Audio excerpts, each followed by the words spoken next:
তো মাঝে মাঝে নৌকা ডুবে যায়।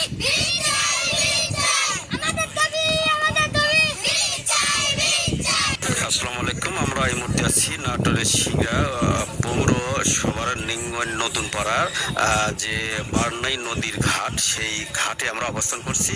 এখানে দীর্ঘদিন ধরে এই ঘাটে নৌকা দিয়েই এই এলাকার সাধারণ মানুষ যাতায়াত করে। বিশেষ করে নিঙ্গন নতুন পাড়া সরকারি প্রাথমিক বিদ্যালয় এবং নিঙ্গন জোরমল্লিকা উচ্চ বিদ্যালয়ের শিক্ষার্থী প্রায় 3 থেকে 4 শত শিক্ষার্থী কিন্তু এই নৌকা পারাপার হয়েই এই যাতায়াত করে থাকে।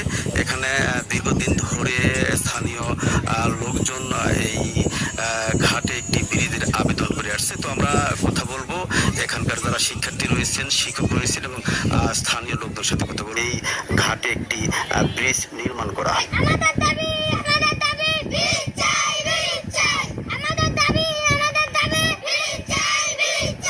স্কুলে যাওয়ার সময় আমরা নৌকা পাওয়া যায় না, দেরি হয়, আমরা সমস্যা হয়, পরীক্ষা দেওয়ার সময় সমস্যা হয়ে যায়, ঘুরে যাওয়া হয়, কত সময় নৌকা ডুবে যায়। আমি নিঙ্গন নতুন পাড়া সরকারি প্রাথমিক বিদ্যালয়ের সহকারী একজন শিক্ষক। আমাদের এই নদী পারাপারে অনেক শিশু ছাত্রছাত্রী পারাপার হয়, কিন্তু আমরা এখানে ওই বাধা বিঘ্ন হয়ে অনেক সময় নৌকা ডুবে যায়, ছেলেমেয়েরা আসতে পারে না।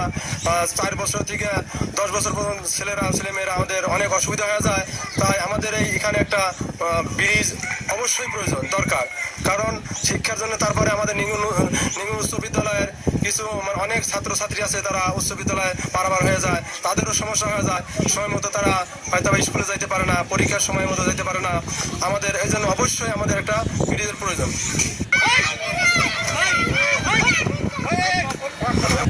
আমি এই নিঙ্গন নতুন পাড়া গ্রামের একজন বাসিন্দা।